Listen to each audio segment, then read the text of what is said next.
Welcome back to Trending on Shaw. I'm Kate, and that's Phoenix, hey. and it is Parenting Wednesday, so we have a panel full of various parenting experts on different topics for you today. Heather Broad, we talked to a little bit earlier. She's the City Director for Entrepreneur Mom Now Calgary. Yeah, we also have two other wonderful people too, including Julie Freedman Smith. Parenting power is your thing. In a few moments, we'll be chatting about some interesting things you can do for your kids to get them ready for their future. Sure. Yes? And how about Bree Johnson? Bree Johnson, who is a blogger with Classically Quirky, and we'll be talking about how to capture your kids for Instagram and Facebook. That's a great idea. Oh, by the way, we have some giveaways right now. I have two wonderful tickets in front of me for the 46th annual Calgary RV Expo and Sale. Who knew this thing has been going on so long? It starts tomorrow. Now get this, over 400 RV units will be on display. It's at Calgary's BMO Center. And if you'd like to get your hands on these two beauties, it's very simple. By the way, did I mention there's over 400 RV units on display? Did I mention that? Because that's our question. Go to our Twitter page at Trending on Shaw and tell us how many RV units are on display this weekend. 400. Somewhere, yeah. Somewhere about 400. 400, I think. About 400? Yeah. Just trying to make it easy. Yeah. Here they are. They've got your name on it. Just tell me, what's your name? Oh, I'm just writing it down right now. Perfect. All right then. Trending on Shaw. There you go, tickets.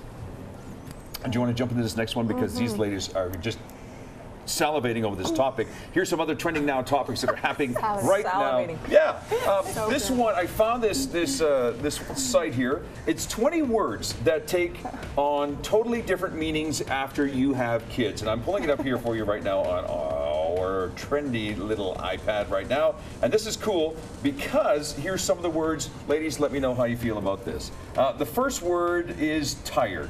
Tired. Before you have kids, you say to yourself, that's the way you feel when you need rest, because you're tired. But then after you have kids, you say, dear God, am I hallucinating, or can you also hear my bed actually calling my name?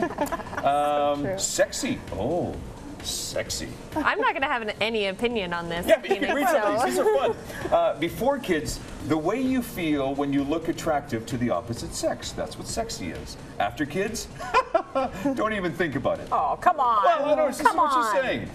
Privacy. We all love our privacy, Bree. Yeah. I know you've got a great story about privacy. Oh, my goodness. Before kids, something you need in order to go to the bathroom. Yeah, not so much. After kids, what's privacy? No. Right? Yep. And one more, coffee. Oh, coffee. Before kids, a drink usually consumed in the morning. After kids, the only reason you are still awake and still alive. What were you two chatting about? Some of the things that you didn't think you'd ever say as a parent. Yeah. What was the one thing about your cat, Heather? Well, I never thought I'd say, why is the cat colored? Right? Because he took his little markers and colored. The cat has white feet. He's black with white feet, and he colored his Had rainbow yellow. feet. Colored his feet yellow, and then he wanted the cat to be a bee, which made perfect sense. Oh my gosh. In his 4-year-old mind at the time. Yeah. Right? Just get my markers and color the cat. And my cat's very chill and would be totally like, okay, whatever. For a cat to do that, boy, I tell you. Color me. That's a nice cat, yeah. Oh, good. Bree, a couple of twins, they got into a little trouble. Yeah, like when they were about 6 months old, like the rug, they came into my bathroom and I was showering, and the rug got cut under the door, and so I couldn't get out of my shower door. So I literally had to climb on top of like I don't even know what, it turns the water on, and climb over and like bang my door down, like hope my twins weren't there. But it's a good story. When they get married, I'm going to tell it to everyone, for sure. right? So, And by then you will have elaborated. Stuck me in my bathroom. What do you do? You don't have a phone. My husband's going to be home at 6 p.m. Like, how do you get out of the shower? Like, oh my goodness. That must have been a panic It was a good moment. hour in there, like trying to get the door down. Things change when you become a parent. The words you say or the words that used to have meaning change their meaning, and the things you didn't think you would ever say in your life. You're right. And we can think about thousands of those too. Yeah. Anyway, it's a cool little website, and I hope you didn't mind me sharing that with you this morning. Some people in Vancouver are turning off their devices, their phones and iPads and computers for a week to try and unplug. They're also hosting support meetings for people as well. And when you get there, you have to lock your phone away. They lock it all. Right. You turn them all off. I don't know. Parents are the worst culprits. Are they? Yes. They can be. We set an example for our children. Yeah. I'm eating. Hang on, I got a call here. You know, and people are eating. Could you do it a whole week without your phone? We have a rule at our house that if it's any type of mealtime, like there's no electronics allowed at mealtime at all. Right, and then I feel like when my kids get their devices, after like they have a list of priorities they have to do. So homework, they have to read, they have to do something physical. Just like as an adult, right? Like we have priorities we have to get done until you can do something you want to do. So I want to teach them like to govern themselves, kind of, right? Like these are the things that you need to get done, and then you can decide how you spend your time. But at least you're doing something physical, you're doing something mental, you're getting your homework done, you're cleaning your room, and then you can decide how you spend your time. We call it screen time. It's not on your phone or it's not watching TV. It's now screen time because all of that sort of fits in one category. So I agree with you big time, Bree, because after a while, just what are you doing? Nothing. And they're just watching videos or. Do you have an allowance of time? Oh, let's ask an expert. Well, experts say that for kids under 2, no screen time, which I know is going to sound dramatic for many parents. There's a huge amount of brain development that goes on, and screen time is getting away from that. It's also taking away from activity and learning, so many things. And that's the same for us as parents during that time too. Our kids need to see our faces, not the top of our heads, especially when they're infants and they're learning that brain development. It passes. It's not like something you can go back and spend with your kids when they're 15. If it didn't happen between the ages of 0 and 5, it's not going to happen.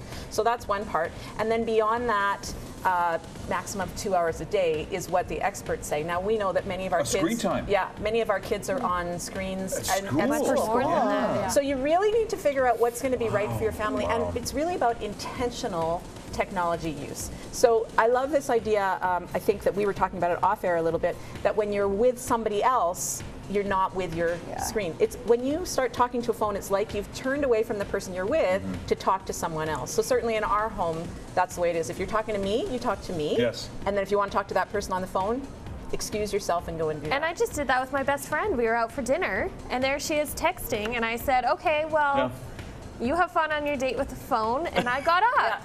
And I didn't leave. Right. I just went to the bathroom, but it was more of like a, I'm going to go to the bathroom, and when you come back, I hope that phone is away. Yeah. Anyway. It's hard, and it's getting in the way of marriages as well. So it's something that we really need to be intentional about, for sure. There's a great book, The Big Disconnect, by Catherine Steiner Adair. That's a fabulous book about technology use from 0 to 20, and also for families and spouse marital relationships and technology. It's a great book. I'm also seeing commercials as well too. This is one commercial where these two kids are tweeting each other. They're standing right here and they're texting each other, and then finally the guy says, "I just need to talk." Our next guest, Julie Freedman Smith, author and co-founder of Parenting Power. She has a new blog out right now, and let's see, it's called Real Life Allowance Tools, and that is why we brought you in here this morning, because you called it the 3 P's of allowance: purpose, plan, and payment. Good morning. Good morning. What's all that about? Oh, but you know what? Hold on. Should we be teaching our kids about budgeting when? Well, the reality is we are teaching our kids about budgeting all the time. Kids live what they learn and learn what they live. So whatever we're talking about, if we say, oh my gosh, I can't afford that, or how are we going to manage this, we're teaching our kids about budgeting right there. From the values that we're talking with money and the way we refer to money. So it's really critical that we're aware of the values we want to teach. There's a difference between we can't afford that and that's not where I'm choosing to spend my money. And those two messages send very different messages. And if you've got little kids who are hearing mom and dad say, oh, we can't afford that, we can't afford that, that can be scary. You know, is there enough money for my next meal? As opposed to, that's a great thing, I'm choosing not to spend my money there because we're saving up for this holiday. Or we've chosen to give our money to this charity right now instead of spending it on popcorn. So the language we use is teaching our kids from the get-go. Why do we want to give our kids allowance? That's what you pose a question. That's the first question. What's the purpose? So why? But kids say to themselves, it's really interesting too, and you're right. It's the way that we start with them. They think that we are an endless supply. We are an ATM machine. Yes. Right. But if we have purpose, then it makes more sense. Right. So every family is different. Do you want to do this because you want your children to learn about saving up for something long term? Do you want your children do you want to start an allowance because you want to link chores and money? Right. Do you want your kids to learn how to give to charity? And so a portion, you're giving them a piece of money and helping them to decide or they're deciding what charity deserves their money. Everybody has a different purpose, so know that, because that purpose is going to inform the decisions that you make next. And what sort of plan do you want to make with your kids? The thing about any part of parenting is it's great to plan first, and with allowance it's really important, because things can go wrong halfway through and then you look like an idiot, or you just give up, right? And then forget this allowance thing, I'll just give you some money out of my pocket. Isn't that the truth? So part of it is, a lot of people love to link chores with payment so that they can teach their kids about working for money. The problem with that is, what if the chores don't get done? Or what if they get half done? Do you pay them half, or do you pay them nothing?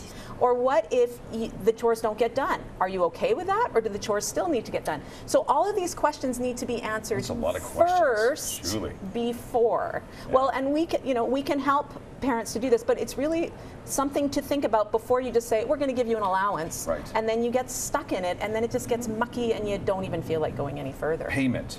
Sure. You see, this is often the most tedious part of allowance. It needs some planning of its own. Awful. Before you discuss allowance with your kids, decide on a number of factors. Yeah. How much are you going to pay them? Sure. Are there limitations on what they can spend this money on? Are they allowed to buy candy? Are they allowed to buy weapons? What are you allowing into your house? No, like guns. Like some families, there are no guns in my house, and other people are like, Nerf guns, come and get me. So know that. And do they need to save some of the money? Should they be giving away some of the money? How are you going to make that happen? And then literally, when are you going to pay them? Some people say pay them on a Monday so that the money doesn't just, like, many people give allowance on a Friday and by Monday it's gone. Right. Are you going to pay them in cash? Are you going to keep track of it online? There's a wonderful, wonderful app, famzoo.com. Fam, F-A-M. Famzoo.com. Famzoo.com. It's a virtual bank. So it's not great for your 3s and 4s who really need to be getting allowance to learn about money and counting out how many dimes there are in a loonie and those kind of things. But once your kids have grasped that, famzoo.com, you can set it all up so the money goes into the kids' accounts. They can log in and see how much money they have in the various accounts, what can they spend right now, what's in their charity money. It's a great resource. Here's the article, Parenting Power, Tools for Real Life Parenting, Real Life Allowance Tools. It's right there. Julie Freedman Smith is author and co-founder of Parenting Power. So wonderful to have you. Oh, thank you.